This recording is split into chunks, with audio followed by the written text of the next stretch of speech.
All right, guys, let's talk text. There's a few built-in options for text that we are going to take a look at. There's going to be several that we don't take a look at, but like I always do, I will link it.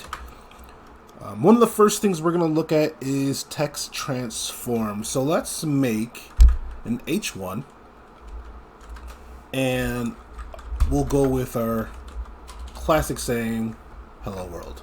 So there's hello world there in the H1. And what I'm going to do is I'm actually going to add a class, no dot, class of 1. Alright, so now if I go into 1 and I say text transform and I put uppercase, you can pretty much guess what's going to happen to that. Now before that happens, I have to link this, so let's go link.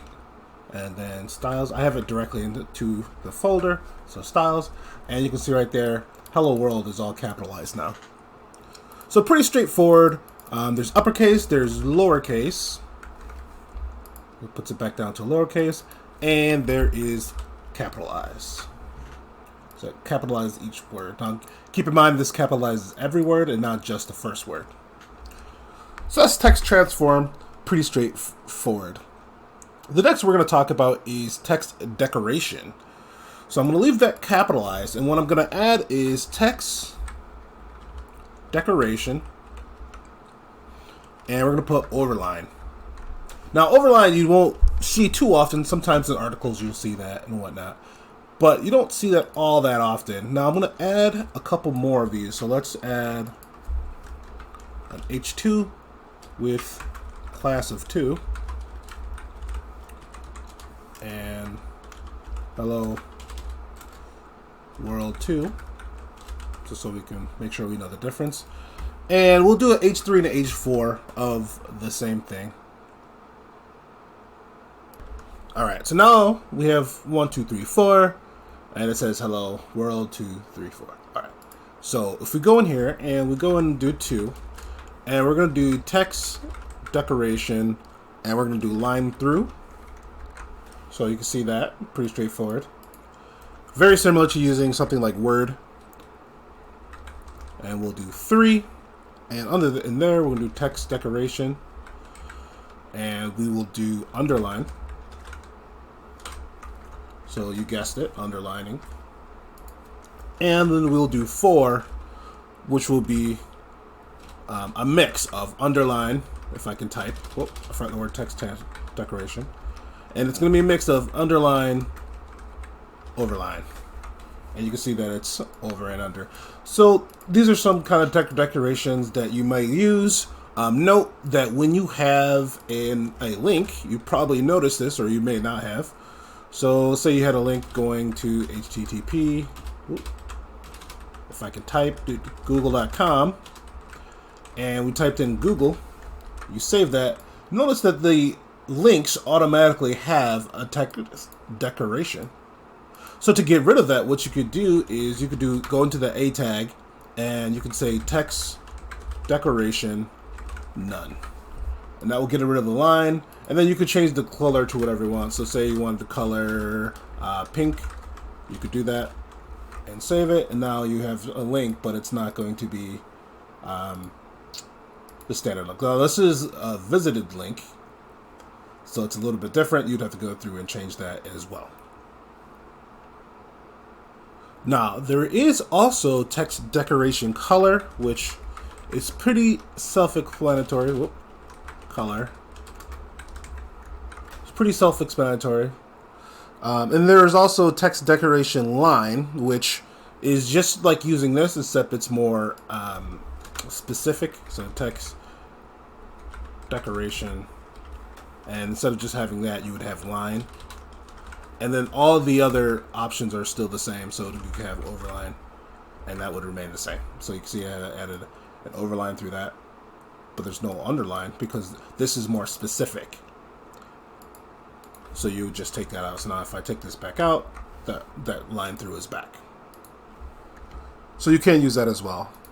And then the last thing for text decoration is there is style as well. So if I were to say text decoration, you can see all these skip line. So there's style, And these are all the different styles. So let's say wavy. We save that. And it's a little bit wavy. You can't really tell there. I think it's because it's at the top of the page.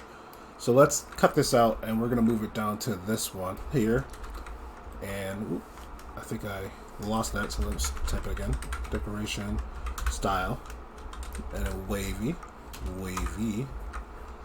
And you can kind of see it a little bit better there where it's up and down. So it's supposed to be a wavy line. So there's wavy, there's double, which is your double lines. There's solid, which is the standard default. And that is, you can kind of play around with the different ones that from your option or your VS Code. I don't know how often you're actually going to use all of those, but they are there if you ever did want to use them. All right. So now there's one thing that we're going to talk about that is pretty important to get. So make sure you're paying attention to this one. Let's move this all into a div, and we're going to name that div box. Oh, I did it again. Box. All right. And we're going to move the first two into that box. And then we're going to keep the second two in box 2. So div class box 2. And we're going to take these two right here and move them in. So I'm going to hold down shift, which grabs both lines, and then alt up arrow. And that's going to move them up. All right. So now we have these two in two different boxes. This doesn't have a style. So let's take that off. All right.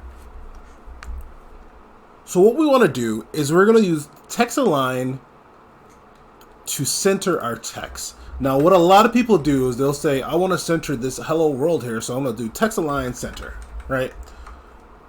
And that works to some extent. That works sometimes. It has to know where it is in comparison to the rest of the content, which that way each one grabbed, so it was able to center itself. But what you can also do, and the better way to do it, is do box and then do text align in there. And you notice how that one moved too. So the better thing to do is the text align. You want to align your text relative to what it's in. So you take that container. So this is the box that you can't see, and I will do. Let's do outline. 1 pix solid black. So this is our box, and this is the outline of it. And it is centering itself inside the box. So it's better to not actually put it directly on the text. You want to put it on the containing element. All right. So there is center right there. You can do left, which is your default. You can do right. And then you could also do justify. Now, justify is a little different. And what I did is I added some text in here. So we have a bit of text up here and a bit of text down here. Now, the box on top has justify. And let's say box 2. And I'm going to add an outline to it. So outline 1 pix solid blue.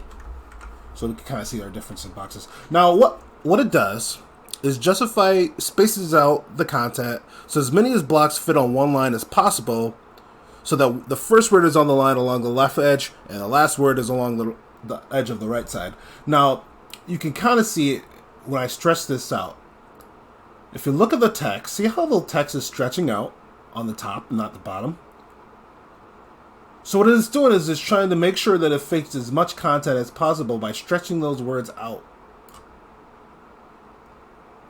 So what I recommend is you making 2 paragraphs like I did, and have everything else the same, and have one with justify content or text align justify, and you're going to notice that the one with justify kind of stretches out to make it fit.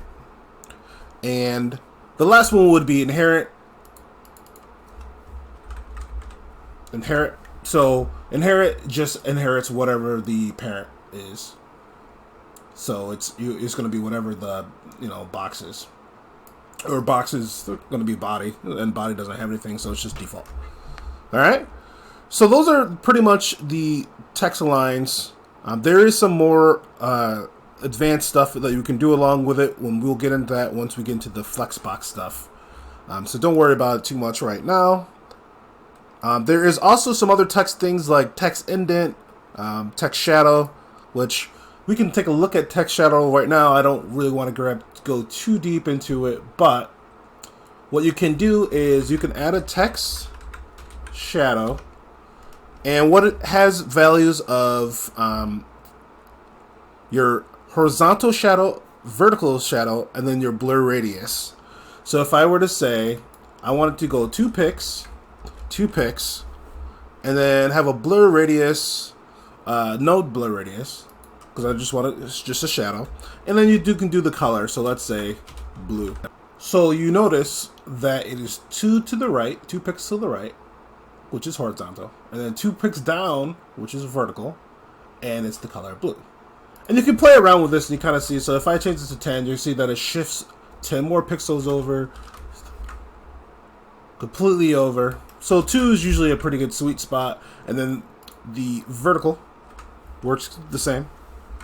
So it's going to be 10 down, and then you could do negative to go up. You want negative, and then you can change around the color to whatever you want. Now blur radius, the default value is 0. So say I made it 8 pixels as the blur radius. So now, see how it kind of blurs out? And you can play around with this too. So 2 pixels, 2 pixels, 2 pixels. You have a little bit of a blur, which typically works out pretty well. That's a pretty good way to look for it to look. So I'm going to leave it at that and play around with that. You can kind of get a feel for the transform. And there is going to be more CSS, but we are with text, but we're not going to get into any more of that. In this lesson, this series, we're going to be focusing on that in the advanced CSS. So for now, practice that, and then get ready to move on.